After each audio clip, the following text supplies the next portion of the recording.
कृष्णा कृष्णा कृष्णा हरे हरे, हरे राम राम राम हरे हरे। तो आज रविवार के भक्ति वेदांत कॉलेज में आए हुए आप सभी भक्तों का हम इस्कॉन चारकोप की ओर से हार्दिक स्वागत करते हैं। ये प्रस्तुत भजन ठाकुर भक्ति विनोद के द्वारा लिखा गया है। ठाकुर भक्ति विनोद इस भजन में विशेष रूप से गुरुदेव से शुद्ध भक्ति की कामना कर रहे हैं और साथ ही साथ भक्ति के प्रभाव का वर्णन कर रहे हैं। सर्वप्रथम ठाकुर भक्ति विनोद कहते हैं, गुरुदेव कबे मोर सही दिन हवे। हे गुरुदेव, मेरे जीवन में ऐसा दिन कब आएगा। कैसा दिन चाहते हैं, किस दिन की कामना कर रहे हैं? तो कहते हैं, मन स्थिर करी निर्जने बसिया कृष्ण नाम गाव यवे। हे गुरुदेव, मेरे जीवन में ऐसा दिन कब आएगा जब मैं मेरे मन को स्थिर करूंगा और मन को स्थिर करके निर्जन स्थान पर बैठूंगा और निर्जन स्थान पर बैठकर कृष्ण का नाम गाऊंगा। ऐसा दिन मेरे जीवन में कब आएगा। यहाँ पर सर्वप्रथम गुरुदेव से मन को स्थिर करने की कामना कर रहे हैं। मन स्थिर करना ये सबसे मुश्किल कार्य है। अर्जुन ने कहा था, ये मन बड़ा चंचल है, वायु को वश में करना आसान है लेकिन मन को वश में करना आसान नहीं है। इस मन को वश में किया जा सकता है गुरुदेव की कृपा से। तो गुरुदेव के चरणों में कामना कर रहे हैं कि आप मुझ पर कृपा कीजिए, आशीर्वाद दीजिए कि मेरा मन स्थिर हो जाए और मन को स्थिर करके निर्जने बसिया, निर्जन स्थान पर मैं बैठूं।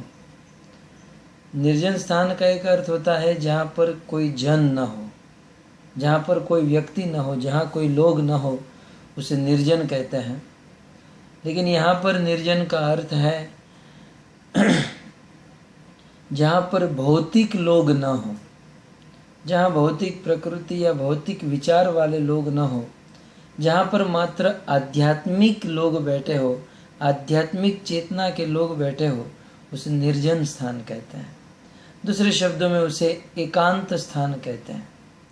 कई बार ऐसा लोगों को लगता है एकांत का मतलब अकेले बैठना।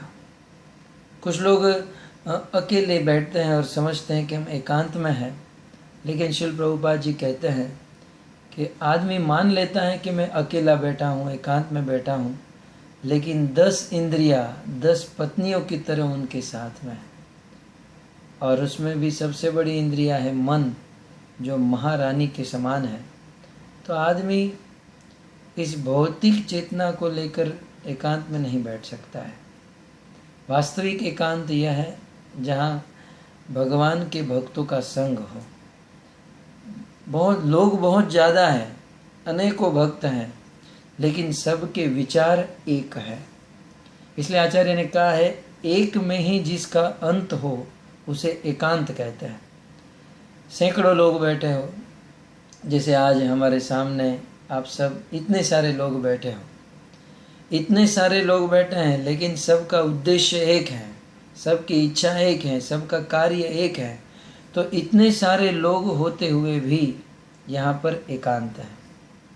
लेकिन कई बार घर पर मात्र 2 लोग होते हैं, पति और पत्नी होते हैं, परंतु पति की इच्छा कुछ और होती है, पत्नी की इच्छा कुछ और होती है और दोनों के बीच में झगड़ा होता है। वहाँ पर एकांत नहीं है। केवल 2 लोग बैठे हैं लेकिन एकांत नहीं है, और यहाँ पर 20 से भी ज़्यादा लोग बैठे हैं लेकिन एकांत है। तो एकांत माने भौतिक चेतना के लोगों से दूर होकर आध्यात्मिक चेतना वाले लोगों के साथ बैठना। तो गुरुदेव से कामना करते हैं कि हे गुरुदेव, कब मेरा मन स्थिर होगा और कब मैं एकांत स्थान में बैठूंगा, अर्थात भक्तों के संग में बैठूंगा और भक्तों के संग में बैठकर क्या करूँगा, गप्पे मारूंगा? नहीं, कहते हैं कृष्ण नाम गाव यवे। भक्तों के संग में बैठकर कब मैं कृष्ण का नाम गाऊंगा, भगवान श्री कृष्ण के नाम का कीर्तन करूंगा। इसका अर्थ यह है भगवान का नाम भक्तों के संग में बैठकर लेना चाहिए। और दूसरा अर्थ यह है निर्जन, माने भगवान का नाम भौतिक चेतना वाले लोगों के साथ रहकर नहीं लेना चाहिए। यदि ऐसे भौतिक चेतनीभूत लोगों के साथ भगवान का नाम लेंगे तो उसका पूरा पूरा फल नहीं मिलेगा, या हरि नाम में उत्साह और आनंद नहीं मिलेगा। इसलिए कहते हैं भक्तों के संग में कब मैं कृष्ण नाम गाऊंगा। आगे कहते हैं संसार फुकार काणे ना पाशीबे, देह रोग दूरे हवे। और कब मैं संसार की जो फुकार है, अर्थात संसार के लोगों की जो आवाज़ है, काने ना पाशीबे, मेरे कान में प्रवेश नहीं करूँगा। संसार के लोग कुछ बोलते हैं, कुछ डांटते हैं, कुछ कहते हैं, तो हम उसे कानों से सुनते हैं और हृदय में बहुत दुख व्यतीत करते हैं। लेकिन गुरुदेव से कामना करते हुए ठाकुर भक्तिविनोद कहते हैं कि कब मैं संसार के लोगों की बातों को नहीं सुनूंगा, अर्थात संसार के लोगों की बातों को जीवन में नहीं उतारूंगा, अपने कानों से प्रवेश ही नहीं होने दूंगा। और जैसे ही संसार के लोगों की बातों को सुनना बंद करूंगा, तुरंत मैं सारे रोगों से दूर हो जाऊंगा। देह रोग दूरे हवे, यहाँ पर लिखा है कि देह के रोगों से मैं मुक्त हो जाऊंगा। इसका अर्थ यह है कि हमारे देह में, शरीर में जो रोग है, उस रोग का कारण है संसार फुकार, संसार के लोगों की बातें। अर्थात संसार के लोग कुछ कहते हैं तो हमें चिंता उत्पन्न हो जाती है, और उस चिंता के कारण अनेकों रोग हो जाते हैं। संसार के लोग कुछ विपरीत बोलते हैं तो क्रोध हो जाता है, क्रोध के कारण रोग होता है। इसलिए बुद्धिमान व्यक्ति को चाहिए, या भक्त को चाहिए कि संसार फुकार काणे ना पाशीबे, संसार की बातें अपने कानों में प्रवेश न होने दे। गुरु महाराज कहते हैं कि जैसे जड़ भरत जी भगवान के शुद्ध भक्त थे और पिछले 2 जन्म में भक्ति के पतन का अनुभव कर चुके थे। इसलिए जड़ भरत का शरीर जब प्राप्त हुआ तब वे संसार के लोगों की बातों को नहीं सुने। आत्मदृष्टि करते हुए, अंतर्दृष्टि रखते हुए वे भगवान का भजन करते थे। ठीक उसी प्रकार हमें संसार के लोगों की बातों पर ध्यान नहीं देना चाहिए। इसमें बहुत सारी बातें हैं। संसार के लोगों की बातों पर ध्यान नहीं देना चाहिए, इसका अर्थ ये नहीं है कि अभी आप लोग यहाँ मंदिर से नीचे उतर कर कोई कुछ भी कहेगा तो कह देंगे हम आपकी बात नहीं सुनेंगे। संसार का आदमी यदि कोई बात सुना रहा हो तो उस व्यक्ति को भी पता न चले, वो बात सुन ले, लेकिन उस बात को कान से अंदर प्रवेश न करने दे, उस बात को कान से ही बाहर निकाल दे। अर्थात कोई व्यक्ति कुछ सुना रहा है तो सुनकर उसे कान के अंदर न ले, वहीं से वापस उसको लौटा दे। और संसार फुकार काणे न पाशीबे के और एक अर्थ यह है कि जब आप भजन करोगे, भक्ति करोगे, विशेष रूप से सेवा करोगे, प्रचार करोगे, तो संसार के लोग बहुत सारी बातें करेंगे, अच्छी भी बात करेंगे, बुरी बात करेंगे, लेकिन उस समय उन लोगों की बातों को न सुनकर हमें हमारे भजन में स्थित रहना चाहिए। ये संसार के लोगों की बात ही हमारे लिए बहुत बड़ी परीक्षा है, तो इस परीक्षा में उत्तीर्ण होना चाहिए।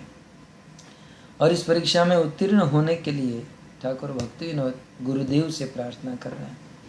तो हमें भी ठाकुर भक्तिविनोद की परंपरा में इसी भाव के साथ, इस शब्दों के साथ गुरुदेव से प्रार्थना करनी चाहिए कि हे गुरुदेव, मेरे जीवन में ऐसा दिन कब आएगा कि मेरे मन को स्थिर करूँगा, भक्तों के संग में बैठूँगा, हरिनाम को गाऊँगा और संसार के लोगों की बातों को नहीं सुनूँगा, जिससे मैं सारे रोगों से मुक्त हो जाऊँगा। आगे कहते हैं हरे कृष्ण बलि गाहिते गाहिते नयने बहिबे लोर।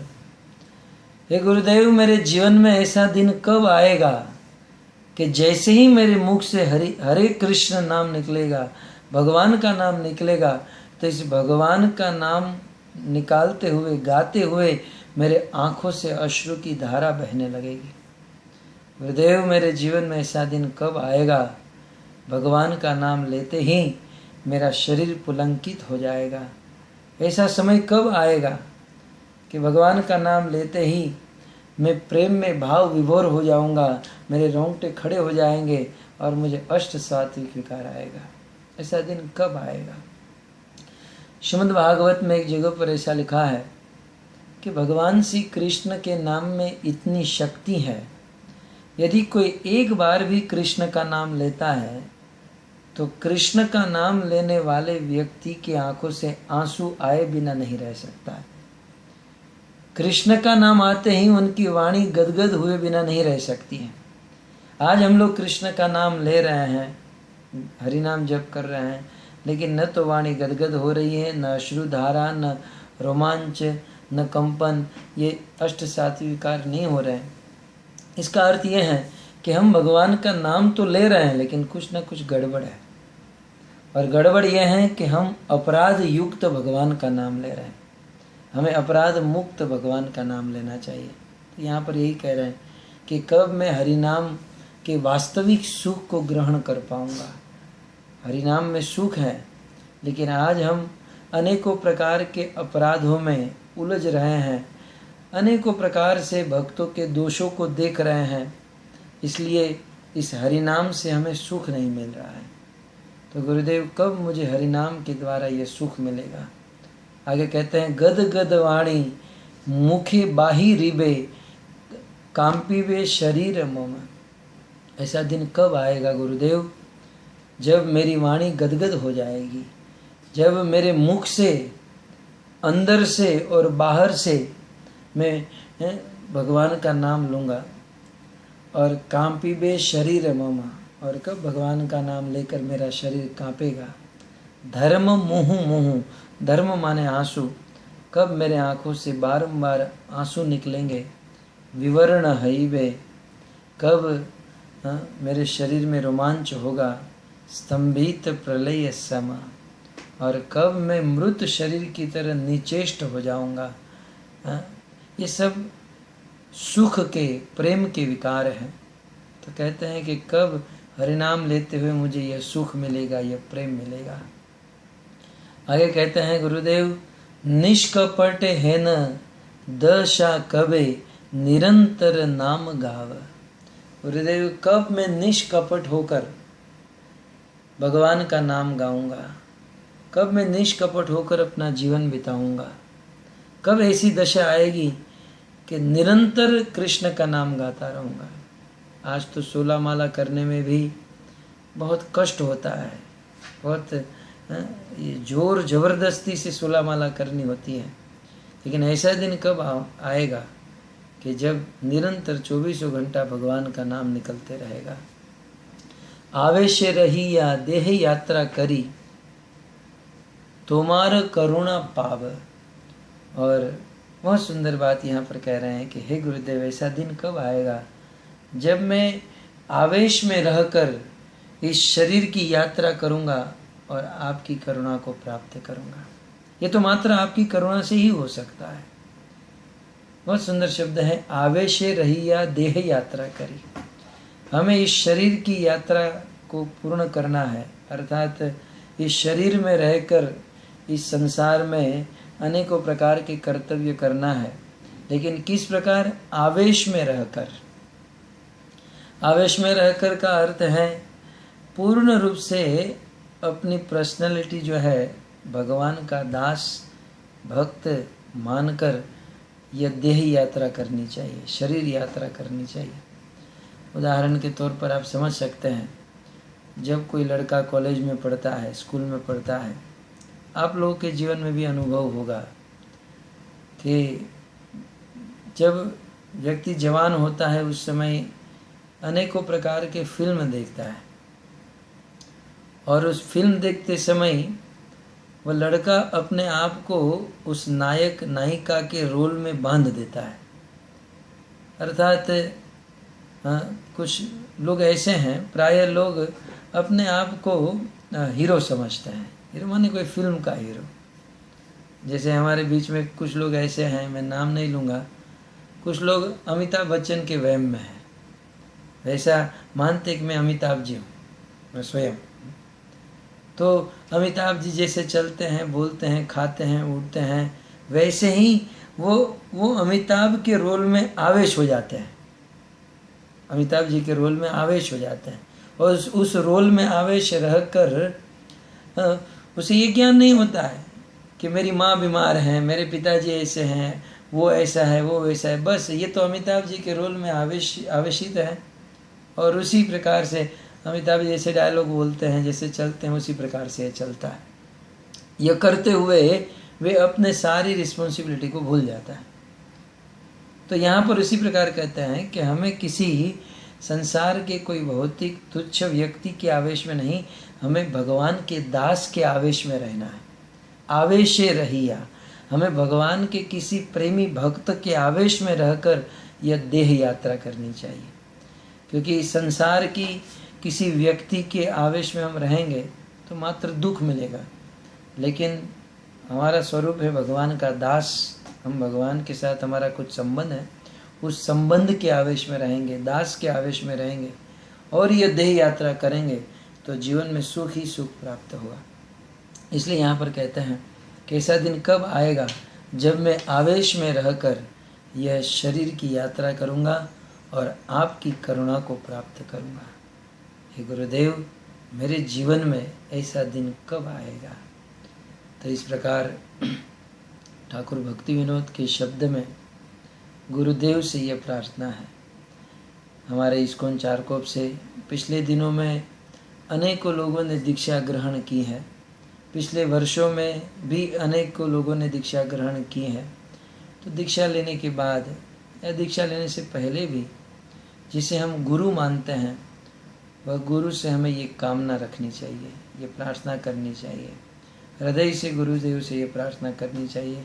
प्रार्थना करते करते एक ना एक दिन ये कृपा अवश्य हो जाएगी। तो यहीं पर हम इस भजन को समाप्त करते हैं।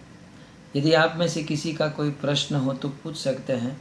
इस प्रश्न का उत्तर आपके बीच में ही जो वरिष्ठ भक्त बैठे हैं उन भक्तों में से कोई उत्तर देंगे, और प्रश्न उत्तरी करनी चाहिए ताकि किसी भी चीज़ का मंथन किए बिना कोई वस्तु प्राप्त नहीं हो सकती है। तो भक्तों के बीच में बस यही मंथन होना चाहिए, शास्त्र का मंथन, किसी सिद्धांत उपदेश का मंथन। तो आप जिसको कोई जिज्ञासा है, प्रश्न है तो पूछ सकते हैं। मैं देख रहा हूँ और इसका उत्तर भी इन भक्तों में से कोई देंगे, तो आप पूछिए। हरे कृष्ण। आइए अब हम श्रीमद् भागवत के एकादश स्कंद के 3 अध्याय के 21वें श्लोक के ऊपर कुछ विचार विमर्श करते हैं।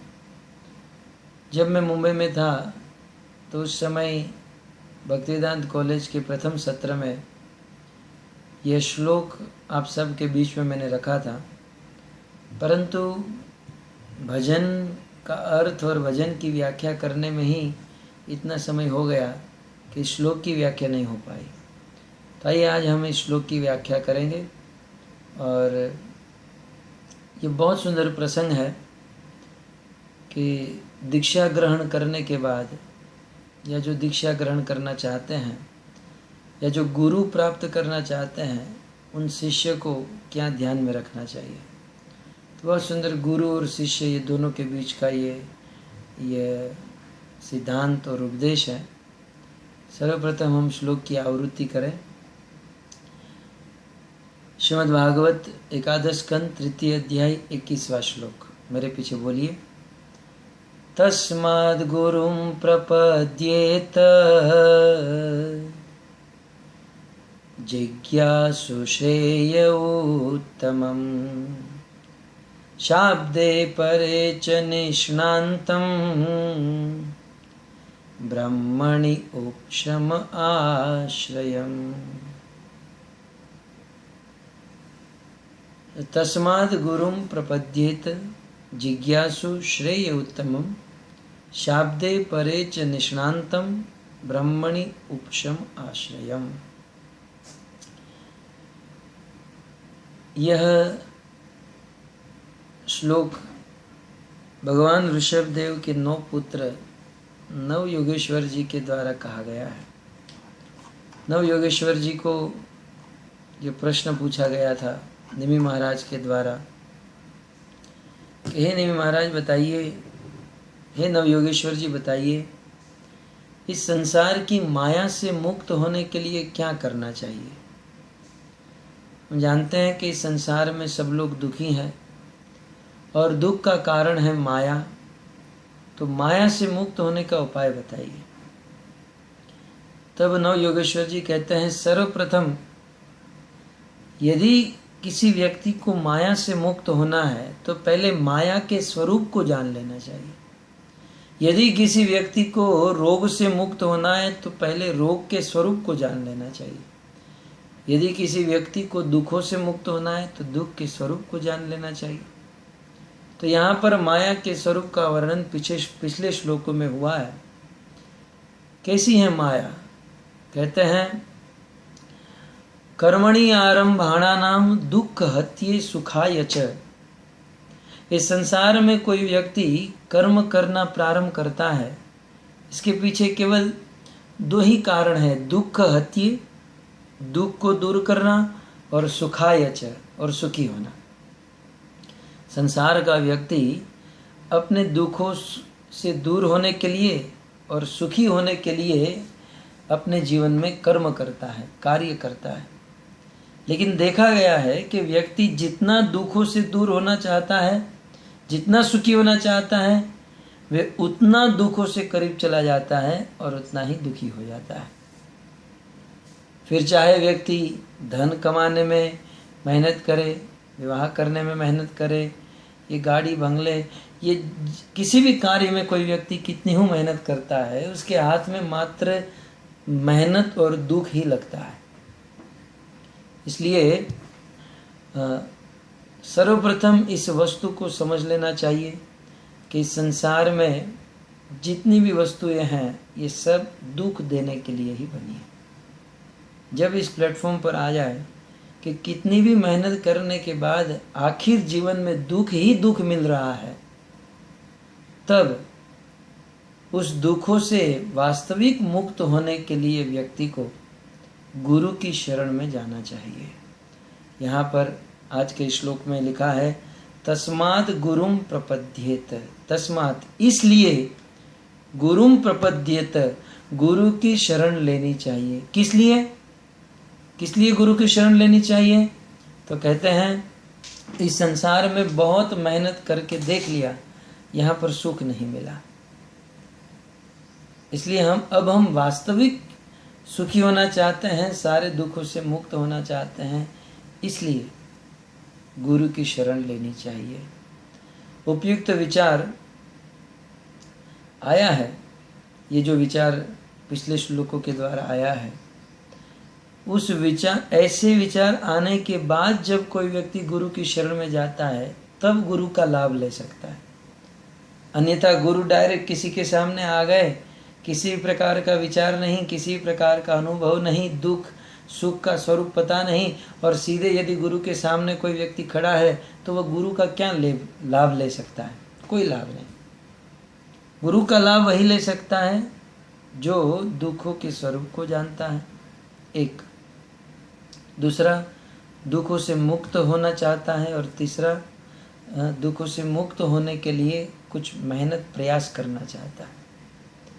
इसलिए इस बात को समझाने के लिए उदाहरण दिया जाता है।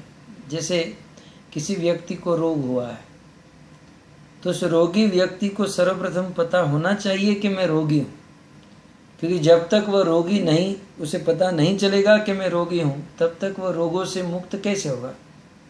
तो सर्वप्रथम यह बात पता होनी चाहिए कि मैं रोगी हूँ, और दूसरा, उसके मन में ये इच्छा होनी चाहिए कि मुझे रोगों से मुक्त होना है, और तीसरा, रोगों से मुक्त होने के लिए जो भी चीज करनी होगी, जो प्रयास करना होगा, मैं करूँगा। तब जाकर वह व्यक्ति डॉक्टर के पास जाता है और डॉक्टर जो करता है उसको उसके जीवन में लाभ होता है। ठीक उसी प्रकार इस संसार में कोई व्यक्ति इस प्लेटफॉर्म पर पहुंच जाता है कि मैं इस संसार में फंसा हुआ हूँ। प्रायः तो लोग यही सोचते हैं कि इस संसार में हम लोग आए हैं ऐश करने के लिए, मौज मारने के लिए, 4 दिन की चांदनी है, बस ऐश करना है। परंतु जिस व्यक्ति को यह पता चल चुका है कि इस संसार में सुख नहीं है, मात्र दुख है, और केवल पता ही नहीं अपने जीवन में अनुभव कर चुका है कि यार जितना भी प्रयास करता हूँ, मेहनत करता हूँ, लेकिन दुख ही दुख मिल रहा है, तो सर्वप्रथम व्यक्ति के अंदर ये अनुभव होना चाहिए कि इस संसार में मैं फंसा हुआ हूँ। एक दूसरा, व्यक्ति को यह अनुभव होना चाहिए कि मुझे इस संसार से मुक्त होना है। ये संसार जो है दुखालय है, ये संसार दुखों का सागर है, इस दुख रूपी सागर में मैं फंसा हुआ हूँ। दूसरा है, इस दुख रूपी सागर से मुझे मुक्त होना है, क्योंकि आदमी को पता है कि मैं दुख रूपी सागर में फंसा हुआ हूँ, लेकिन यदि वह स्वयं ही मुक्त नहीं होना चाहता है तो बाहर से कोई आदमी कितना ही प्रयास करे, जब तक स्वयं मुक्त होने की इच्छा न करे तब तक वो मुक्त नहीं हो सकता है। जैसे कोई व्यक्ति किसी रूम में बैठा है और उस व्यक्ति को जगाना है, वो जानबूझकर अंदर से दरवाजे की कड़ी बंद करके बैठा है, तो बाहर जो लोग खड़े हैं वो उनको क्या हेल्प कर सकते हैं, क्या सपोर्ट कर सकते हैं। ठीक उसी प्रकार शिष्य यदि खुद अंदर से ही कड़ी बंद करके बैठा है तो बाहर का गुरु उसे कोई हेल्प नहीं कर सकता। यदि गुरु उनके साथ है, उनके साथ ही उठते हैं बैठते हैं, लेकिन फिर भी जब तक वो अंदर की कड़ी को न खोले तब तक गुरु का सपोर्ट नहीं मिल सकता। तो सर्वप्रथम पहला पॉइंट ये ध्यान में रखना है, ये तस्मात् शब्द के ऊपर मैं बोल रहा हूँ। तस्मात् गुरुम प्रपद्येत, तस्मात् शब्द को इस प्रकार समझना चाहिए। सबसे पहले कि इस दुख रूपी भवसागर में मैं फंसा हुआ हूँ, ये सबको ज्ञान और अनुभव होना चाहिए। दूसरा कि इस दुख रूपी सागर से मुझे मुक्त होना है, कैसे भी करके मुझे इस संसार सागर से, दुख रूपी सागर से मुक्त होना है। दूसरा और तीसरा कि इस दुख रूपी संसार सागर से मुक्त होने के लिए जो भी प्रयास करना पड़ेगा मैं करूँगा। जब ये 3 चीज कंप्लीट होती है तस्मात्, तब जाकर गुरुम प्रपद्येत, तब जाकर गुरु की शरण ग्रहण करे। यदि ये 3 चीज क्लियर नहीं है तो गुरु की शरण लेने से कोई फायदा नहीं है, कोई मतलब नहीं है। कई बार कुछ लोग सोचते हैं हम दीक्षा ले लेंगे, लेकिन दीक्षा लेने से पहले क्या ये बात जानते हैं कि क्या ये बात पता है कि ये संसार में दुख ही दुख है, ये संसार में प्रॉब्लम ही प्रॉब्लम है। कुछ लोग तो दीक्षा लेने के बाद भी संसार से सुख खोजना चाहते हैं, कुछ लोग नहीं, हम सब की बात हो रही है। तो ये बात हमें ध्यान में रखनी चाहिए कि ये 3 चीज जब ध्यान मन में हो, एक ये संसार सागर, ये दुख रूपी संसार सागर में मैं फंसा हुआ हूँ। दूसरा, इस दुख रूपी संसार सागर से मुझे मुक्त होना है। और तीसरा, इस दुख रूपी संसार सागर से मुक्त होने के लिए जो भी प्रयास करना पड़े मैं करूँगा। ये 3 बात जब कंप्लीट रूप से पूर्ण हो जाती है तब जाकर गुरुम प्रपद्येत, गुरु की शरण ग्रहण करे। अच्छा, अब गुरु की शरण ग्रहण करे, यहाँ पर बहुत सुंदर शब्द है, तस्मात् गुरुम प्रपद्येत। प्रपद्येत का अर्थ होता है शरण, गुरु की शरण लेना। श्रीपाद श्रीधर स्वामी इसकी टीका में लिखते हैं, प्रपद्येत न तो स्वीकरेत, गुरु की शरण लेनी चाहिए, न तो स्वीकरेत, न तो शरण को स्वीकार करना। देखिए, स्वीकार करना, ग्रहण करना और शरण लेना, इसमें बहुत अंतर है। स्वीकार करने का अर्थ यह है कि आपके पास कोई व्यक्ति कुछ लेकर आया है, आपको उसे स्वीकार करना है। या ग्रहण करने का अर्थ है आपके पास कोई व्यक्ति देने आया है, उस वस्तु को ले लेना है ना। स्वीकार करना, ग्रहण करने का अर्थ है कि कोई व्यक्ति आपके पास आया है, उसको ले, लेकिन प्रपद्येत का अर्थ है शरण लेना, अर्थात शिष्य का कर्तव्य है कि वे गुरु के पास चलकर जाए और अपने प्रयास के द्वारा गुरु की शरण को वो प्राप्त करे। ऐसा नहीं, कुछ लोग सोचते हैं कि अब तो गुरु हमारे पास आते नहीं हैं, गुरु हमारे पास है नहीं, तो हम कैसे शरण ग्रहण करेंगे। ये गुरु की जिम्मेदारी नहीं है, ये शिष्य की जिम्मेदारी है कि वे खुद स्वयं गुरु के पास जाए और गुरु से ये गुरु की शरण ग्रहण करे। तो कहते हैं तस्मात् गुरुम प्रपद्येत, गुरु की उत्तम श्रेय की जिज्ञासा रखने वाले को गुरु की शरण ग्रहण करनी चाहिए। अर्थात गुरु की शरण में जाकर क्या करना चाहिए, कहते हैं जिज्ञासु श्रेय उत्तमम। गुरु की शरण में जाकर सबसे बड़ा उद्देश्य ये होना चाहिए, उत्तम श्रेय की जिज्ञासा करनी चाहिए। उत्तम श्रेय, श्रेय का अर्थ होता है कल्याण। इस संसार में सब लोग अपनी अपनी बुद्धि से सोचते हैं कि मैं ये करूँगा तो मेरा कल्याण हो जाएगा। डायमंड के बिजनेस वाले सोचते हैं डायमंड का धंधा करूँगा कल्याण हो जाएगा। हीरालाल सोचते हैं कि कुरियर का बिजनेस करूँगा मेरा कल्याण हो जाएगा। विष्णुआनंद प्रभु सोचते हैं मेडिकल चलाऊँगा कल्याण हो जाएगा। भक्ति जी सोचते हैं कैटरिंग करूँगा कल्याण हो जाएगा। परंतु इन सब वस्तु कितनी ही बार करे, कितना ही करे, हमारा आत्यंतिक कल्याण नहीं हो सकता है। हो सकता है 1 महीना का काम बन गया या 2-5 साल का पैसा मिल गया, लेकिन इससे मात्र शरीर का थोड़ा बहुत कल्याण हुआ, आत्मा का कोई कल्याण नहीं हुआ। गुरु की शरण ग्रहण करनी चाहिए। उत्तमम श्रेय, उत्तम माने आत्मा, आत्मा का कल्याण करने के लिए गुरु के पास जाना चाहिए और उस आत्मा के कल्याण करने की जिज्ञासा करनी चाहिए। जिज्ञासु श्रेय उत्तमम, उत्तम श्रेय जिज्ञासु, आत्मा के कल्याण की जिज्ञासा करनी चाहिए। कहना चाहिए गुरु जी से, बताइए मेरी आत्मा का कल्याण कैसे होगा। तो आत्मा का कल्याण सोचना चाहिए, उत्तमम श्रेय।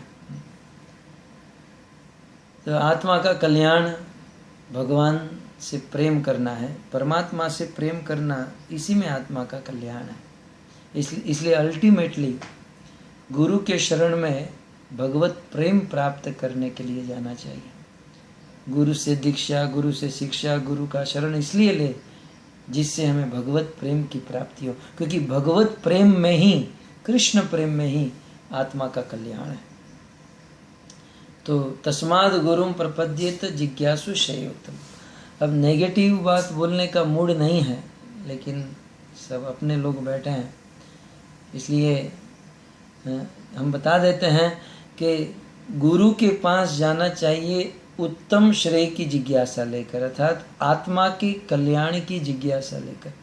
कुछ लोग गुरु के पास जाते हैं अपने शरीर के श्रेय की जिज्ञासा लेकर। गुरुदेव, कुछ लोग कहते हैं गुरुदेव अब मैं जवान हो गया हूँ, मेरे माता पिता चाहते हैं कि मेरा विवाह हो जाए, इसलिए गुरुदेव आप तो विदेश में जाते रहते हो, आप तो अनेकों कंट्री में घूमते रहते हो, यदि मेरे लिए कोई अच्छी लड़की मिले तो ज़रा देख लीजिएगा ना, मैं किसी भक्त के साथ शादी करना चाहता। तो खैर ये भी, इसमें भी थोड़ी बहुत तो आध्यात्मिक जिज्ञासा है, लेकिन कुछ लोग तो टोटली गुरु से भौतिक कामना रखते हैं। गुरुदेव बताइए कौन सा बिजनेस अच्छा है, कौन सा बिजनेस करना चाहिए, क्या करना चाहिए, परंतु गुरुदेव से आध्यात्मिक बातें पूछनी चाहिए। यद्यपि गुरु को भौतिक चीज़ पूछे तो गुरु भौतिक चीज़ भी बताएंगे, इसमें कोई ये नहीं है, परंतु गुरु का वास्तविक लाभ हमें तब मिलेगा जब हम उनसे आध्यात्मिक अर्थात आत्मा के विषय में जिज्ञासा करेंगे। तो कहते हैं तस्माद गुरुम प्रपद्येत जिज्ञासु श्रेय उत्तमम शाब्दे परे च निष्णान्तम। अब यहाँ तक आधा श्लोक जो था वो शिष्य के लिए था, अब आधा श्लोक जो है वह गुरु के लिए है। ठीक है, अब एक प्रश्न हो सकता है कि चलो संसार का स्वरूप समझ में आ गया, संसार के दुखों से मुक्त होना है और प्रयास भी करेंगे और आत्मा के कल्याण की जिज्ञासा लेकर जाएंगे, गुरु की शरण ग्रहण हम हमारे प्रयास से करेंगे, लेकिन कैसे गुरु की शरण में जाना चाहिए, किस गुरु की शरण में जाना चाहिए, गुरु कैसा होना चाहिए, इस आधे श्लोक में गुरु की योग्यता का वर्णन किया है। गुरु की सबसे पहली योग्यता यहाँ पर नव योगेश्वर जी बता रहे हैं, शाब्दे परेच निष्णांतम।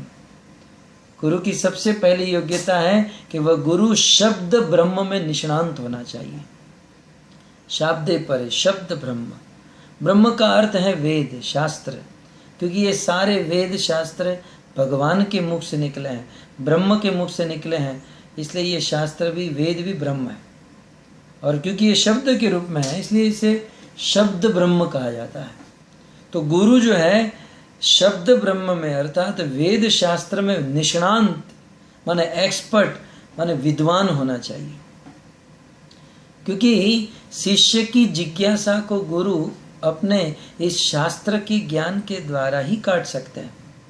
यदि किसी शिष्य के जीवन में दुख है, प्रॉब्लम है, कष्ट है, तो इसका सारा निवारण शास्त्र के द्वारा ही किया जा सकता है। जैसे संस्कृत के सारे शब्द जो हैं धातु से बने हुए हैं, वैसे ये शास्त्र शब्द जो है शस्त्र धातु से बना हुआ है। शस्त्र जो है वो काटने के अर्थ में है, शस्त्र काटने का काम करता है, वैसे ही शास्त्र जो है वो काटने का काम करता है। शास्त्र क्या काटता है? शास्त्र जो है अविद्या को काटता है, शास्त्र जो है जीवों के संशय को काटता है, शास्त्र जीवों के दुख को काटता है, शास्त्र संसार सागर को काटता है, और शास्त्र जो है जीव और भगवान के बीच में जो अंतर है उस अंतर को काट देता है। लेकिन शस्त्र कितना ही धारदार हो, शस्त्र कितना भी मजबूत हो, वह शस्त्र चलाने वाला तो कोई चाहिए। वैसे शास्त्र जो है शस्त्र के समान है, लेकिन उसे चलाने वाले गुरुदेव है। तो गुरु का कार्य है शास्त्र रूपी शस्त्र को चलाकर अपने शिष्य की अविद्या, अज्ञान, दुख और भगवान के साथ जो दूरी है उस दूरी को दूर करे, उसे काट दे। लेकिन यदि कोई गुरु है और उसके पास शस्त्र रूपी शास्त्र नहीं है, तब वह गुरु अपने शिष्य के संशय को, जिज्ञासा को कैसे दूर कर सकता है, शिष्य के दुख को कैसे दूर कर सकता है। इसलिए गुरु को चाहिए कि शब्द ब्रह्म में निष्णांत बने। गुरु को चाहिए कि वो शास्त्र का ज्ञान पूर्ण रूप से प्राप्त करे। और शास्त्र में भी सभी शास्त्रों का सार श्रीमद् भागवत है, श्रीमद् भगवद गीता है। अर्थात गुरु वह है जो भागवत और गीता जैसे ग्रंथ को तत्व से समझता है, तत्व से जानता है। तो शाब्दे परे च निष्णांतम, ये गुरु की एक योग्यता यहाँ पर बताई गई। और दूसरी योग्यता बताते हैं ब्रह्मणि उपशम आश्रयम, ब्रह्मणि निष्णांतम। साथ ही साथ गुरु की दूसरी योग्यता बताते हुए कहते हैं कि वह गुरु पर ब्रह्म में निष्णांत होने चाहिए, पर ब्रह्म में विद्वान होने चाहिए। शिवा श्रीधर स्वामी कहते हैं निष्णांतम अपरोक्ष अनुभवेन। अपरोक्ष माने भगवान का डायरेक्ट अनुभव होना चाहिए गुरु को। गुरु की पहली योग्यता शास्त्र में एक्सपर्ट, और दूसरी योग्यता भगवान के साथ उनका संबंध, उनका अनुभव होना चाहिए, भगवान का साक्षात्कार होना चाहिए। कृष्ण साक्षात्कार, भगवत साक्षात्कार गुरु ही अपने शिष्य का पूर्ण रूप से उद्धार कर सकता है। तो मन में प्रश्न हो सकता है कि चलो जिस गुरु की हमें शरण ग्रहण करनी है, उस गुरु को यदि हमें चेक करना है तो वो शास्त्र में कितना निष्णांत है, जब वो प्रवचन करेगा तब तो समझ में आ जाएगा।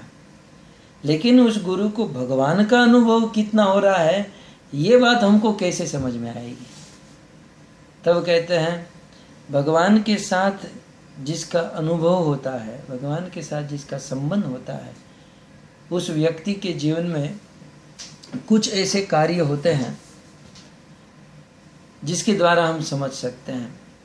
विश्वनाथ चक्रवर्ती ठाकुर गुरुवाष्टकम में जिस गुरु का भगवान के साथ संबंध है, भगवान का अनुभव है, उस गुरु की कैसी स्थिति होती है, यह वर्णन वे गुरुवाष्टकम में करते हैं, जो प्रतिदिन हम इस्कॉन में मंदिरों में गाते हैं, संसार दावा नरलीढ़ लोक।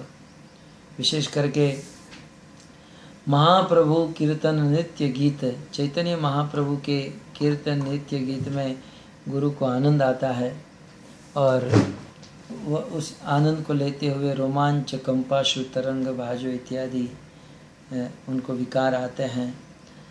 श्री विग्रह आराधन नित्य नाना, गुरुदेव जो है विग्रह की उपासना सेवा करते हैं और अपने शिष्यों को भी लगाते हैं।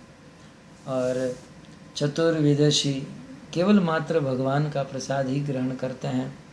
और जब वे देखते हैं कि हमारे शिष्यों ने प्रसाद ग्रहण कर लिया है तो शिष्यों को तृप्त देखकर गुरु तृप्त हो जाते हैं।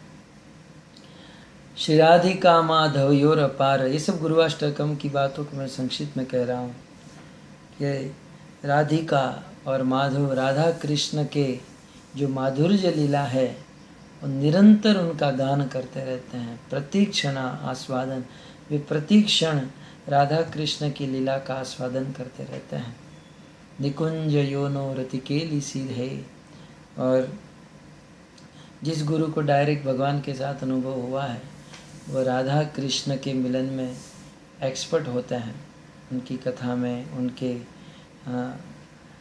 लीला में एक्सपर्ट होते हैं और वे साक्षात भगवान के स्वरूप होते हैं। तो इस प्रकार विश्वनाथ चक्रवर्ती ठाकुर, जिस गुरु को भगवान का साक्षात्कार हुआ है, उस गुरु के जीवन में ये सारी चीज़ें होती हैं जिससे हम ये जान सकते हैं। तो गुरु की 2 योग्यता बताई कि वो शब्द ब्रह्म में, शास्त्र में निष्णांत हो और ब्रह्मणी भगवान के साथ उनका अनुभव हो। और तीसरी योग्यता कहते हैं उपशम आश्रयम, उस गुरु की शरण में जाना चाहिए जो शांत चित्त है, जिसका चित्त परम शांत है। शांत किसे कहते हैं? जो चुपचाप कोने में बैठा रहता है वो शांत है, जो कुछ बोलता ही नहीं है वो शांत है। कुछ लोग नहीं बोलते हैं क्योंकि उसको बोलने को नहीं आता है। शांत किसे कहते हैं? भगवान श्री कृष्ण श्रीमद् भागवत के एकादश स्कंद 19वां अध्याय 36वें श्लोक में कहते हैं, शमो मत निष्ठता बुद्धेर दम इंद्रिय संयम तितिक्षा दुख सम्मर्शो जिहोपस्थो जयो धृति। शमो मत निष्ठता बुद्धि, शम का अर्थ होता है उपशम आश्रयम, इस श्लोक में लिखा है।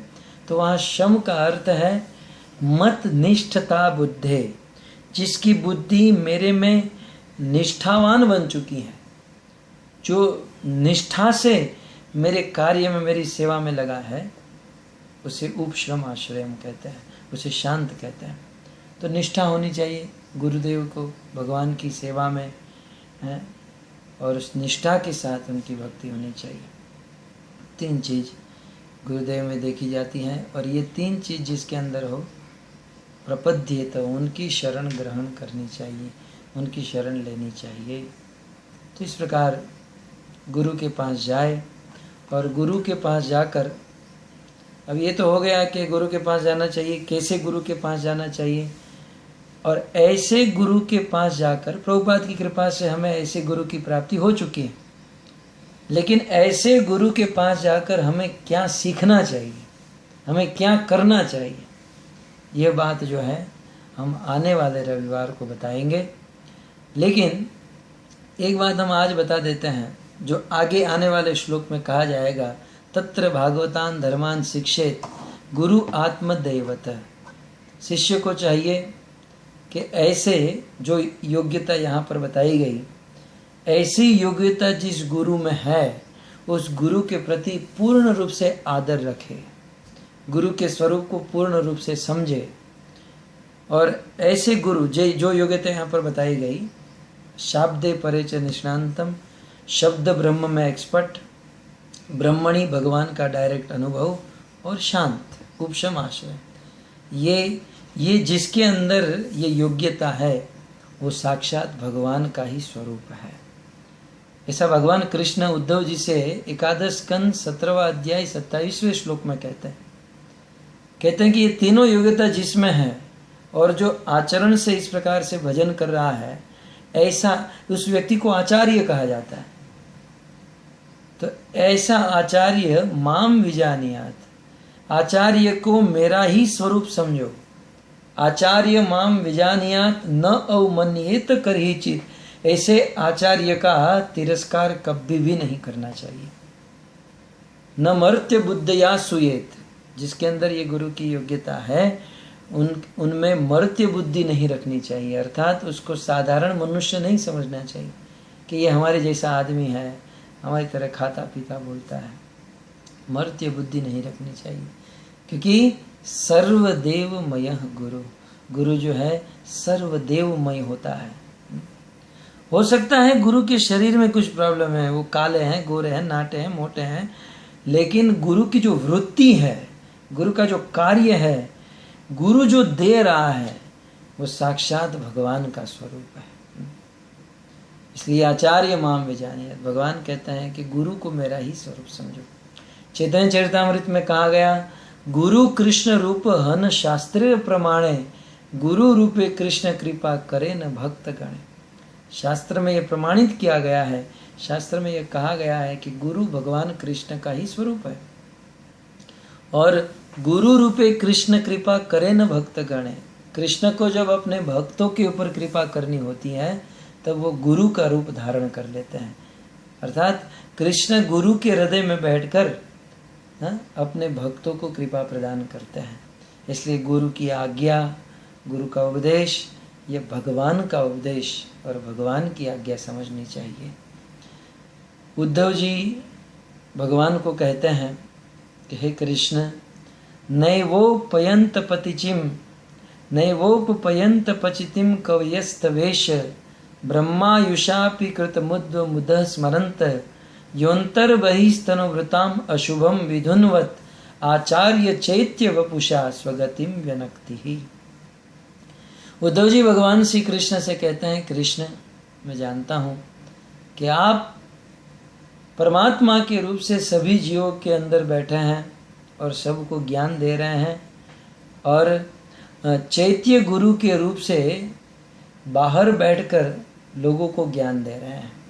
उद्धव जी ने स्वीकार किया है कि एक ही कृष्ण परमात्मा के रूप में भी ज्ञान दे रहे हैं और वही कृष्ण बाहर गुरु के रूप में, गुरु के हृदय में बैठकर हमें ज्ञान प्रदान करते हैं। तो ऐसे गुरु के विषय में उद्धव जी बताते हुए कहते हैं ब्रह्मायुषापि कृतमुद्व मुदः स्मरन्त, ऐसे गुरु के ऋण को यदि चुकाने के लिए हमें ब्रह्मा जी की आयु भी मिल जाए, फिर भी हम इस गुरु के ऋण को नहीं चुका सकते। गुरु की ये कृपा होती है। तो हम लोग गुरु के ऋण में हैं। गुरु की कृपा से आज हमें भगवान की भक्ति का ये मार्ग मिला है, जिस मार्ग में एक ना एक दिन हमें साक्षात भगवान मिल जाएंगे। तो ऐसे गुरु के प्रति पूर्ण आदर और इसे भगवान का स्वरूप समझना चाहिए। चैतन्य चरितामृत में कहा गया, यद्यपि हमारा गुरु चैतन्य रदास। देखो यहाँ पर एक बहुत सुंदर बात है कि ठीक है, ये सब शास्त्रों में भगवान ने कह दिया कि गुरु भगवान का स्वरूप है। उद्धव जी ने भी कह दिया कि गुरु के रूप में ही कृष्ण आप कृपा करते हो। तो क्या गुरु को ये समझ लेना चाहिए कि मैं कृष्ण का स्वरूप हूँ? ये बात जो है शिष्य के लिए है कि शिष्य अपनी ओर से गुरु को कृष्ण का स्वरूप मानते हैं, लेकिन गुरु को अपने आप को कभी भी भगवान का स्वरूप नहीं समझना चाहिए। गुरु अपने आप को क्या समझता है? चैतन्य चरितामृत में लिखा है, यद्यपि हमारे गुरु चैतन्य दास, कहते हैं कि गुरु जो है अपने आप को भगवान का दास मानते हैं, स्वयं अपने आप को भगवान का दास माने, और शिष्य गुरु को भगवान का स्वरूप माने। तो यद्यपि हमारा गुरु चैतन्य दास, और कोई गुरु अपने आप को भगवान का दास कहता है, तो शिष्य को ये नहीं कहना चाहिए हाँ ठीक है आप दास ही हो, भगवान के भी दास, हम सबके दास हो। कविराज गोस्वामी कहते हैं कि मेरे गुरु अपने आप को कृष्ण का दास मानते हैं, तथापि फिर भी तथापि जानिए आमी तार प्रकाश, लेकिन फिर भी मैं तो मेरे गुरु को भगवान का स्वरूप, भगवान का प्रकाश मानता हूँ। तो इस प्रकार गुरु की महिमा बता रहे हैं, गुरु का स्वरूप बता रहे हैं। रघुनाथ दास गोस्वामी मन शिक्षा में लिखते हैं, सची श्रुतम नंदीश्वर पति सुतत्वे गुरुवरम मुकुंद प्रेष्ठत्वे स्मर परम जे जस्त्र ननु मन। अपने मन को समझाते हुए कहते हैं कि ये गुरु जो है साक्षात शची सूत है, नंद के पुत्र हैं, साक्षात भगवान का स्वरूप है। विश्वनाथ चक्रवर्ती ठाकुर गुरुवाष्टक लिखते हैं, साक्षात हरित्वेन समस्त शास्त्रे। सभी शास्त्रों में लिखा है कि गुरु साक्षात हरि है, लेकिन यहाँ पर एक शब्द महत्वपूर्ण है, हरित्वेन। गुरु जो है साक्षात हरि के समान है। त्वेन माने हरि की वृत्ति है उनमें, ऐसा सभी शास्त्रों में कहा गया है। उक्त तथा भाव यत एव सद। तो गुरु जो है भगवान के समान है, शास्त्र में कहा गया, किंतु लेकिन गुरु जो है अपने आप को भगवान का स्वरूप नहीं मानता। किंतु प्रभोर्य प्रिय एव तस्य। गुरु जो है अपने आप को भगवान का प्रिय मानता है कि मैं भगवान से प्रेम करता हूँ, जिसे ये लोग मुझे चाहते हैं, मानते हैं। वंदे गुरु शिष्यनारे। तो इस प्रकार आने वाले श्लोकों में ये एक श्लोक में ये बात आई है कि गुरु आत्मदैवतः। इस तस्मात् गुरु प्रपद्य के बाद जो श्लोक है उस श्लोक में ये कहा गया कि गुरु जो है आत्मदैवत, गुरु का आदर करना चाहिए। और गुरु का आदर कब होगा? जब हम उसे भगवान का स्वरूप समझेंगे, जब उनके वास्तविक स्वरूप को समझेंगे। नहीं तो गुरुषु नरमति व नारकीस है। गुरु में यदि कोई नर बुद्धि कर लेता है तो मरने के बाद नरक में जाता है। लेकिन यदि गुरु का यह स्वरूप कोई पूर्ण रूप से समझ लेता है और गुरु को भगवान का स्वरूप समझता है तो वे कभी भी गुरु का अपमान या अपराध नहीं कर सकता है। और गुरु का अपमान अपराध नहीं करने वाला शिष्य, गुरु का आज्ञाकारी शिष्य, निश्चित रूप से भगवान के धाम को बहुत जल्द तुरंत ही प्राप्त कर लेता है। इसलिए हम सबको मिलकर गुरु के इस स्वरूप को समझना चाहिए, गुरु का आदर करना चाहिए। हो सकता है कभी कभी गुरु की चेष्टा, गुरु के कार्य हमें समझ में नहीं आते हैं और हम लोग कम बुद्धि होने के कारण गुरु के द्वारा किए गए किसी कार्य को नहीं समझ सकते हैं, इसलिए गुरु में दोष देख लेते हैं। लेकिन ये दोष मात्र हमारी बुद्धि का है, हमारी समझ का है। गुरु जो भी करते हैं भगवान के द्वारा कराए जाते हैं। चाहे कुछ गलत भी होता है गुरु के जीवन में तो भगवान कुछ उदाहरण स्थापित करना चाहते हैं तो कुछ ना कुछ भगवान की प्रेरणा होती है। इसलिए गुरु के स्वरूप को समझकर उनका आदर करना चाहिए और गुरु की शरण ग्रहण करनी चाहिए। और शरण ग्रहण किस अवस्था में कैसे करनी चाहिए हमने सुना। अब गुरु की शरण लेकर क्या करना चाहिए ये आने वाले क्लास में हम आपको बताएंगे। क्योंकि गुरु की शरण ग्रहण करने के बाद सबसे पहली बात आएगी, कहते हैं गुरु की शरण लेने के बाद तत्र भागवतान धर्मान शिक्षेत। गुरु से सबसे पहले भागवत धर्म का ज्ञान लेना चाहिए। तो किस प्रकार कैसे क्या क्या बातें हैं ये सारी चीज़ आने वाले रविवार को बताएंगे। तब तक के लिए आप सभी भक्तों के चरणों में प्रणाम और आप सभी भक्तों का धन्यवाद करते हैं कि आप अपने जीवन का यह कीमती समय निकालकर इस इस्कॉन चारकोप में आए और इस स्पेशल क्लास को आप सब श्रवण किए और आप इसी प्रकार श्रवण करते रहेंगे मुझे आशा है। और इस प्रवचन के द्वारा बताए गए सिद्धांत को अपने जीवन में उतारेंगे। सबके चरणों में प्रणाम। हरे कृष्ण। धन्यवाद। हरे कृष्णा कृष्णा कृष्णा हरे हरे, हरे राम राम राम।